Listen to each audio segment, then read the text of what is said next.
Today we'll talk about how can you enable this sign or know how you can do that on your Upwork challenge app. So all you have to do, you just go above your photo profile, click on it here.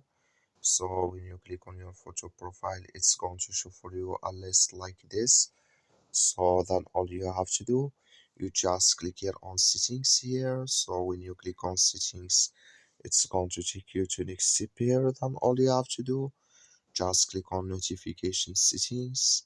When you click on it, it's going to take you to next step here. Then all you have to do now, so you just go above email updates, click on it here. When you click on email updates, it's going to take you to this list here. Then you go down, so then you come here to a job I applied to has been cancelled or closed.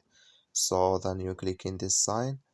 Then like you see here, this color show for us, that's mean it's enabled with us now. That's all you have to do. Thank you for watching. Don't forget to support us by like and subscribe.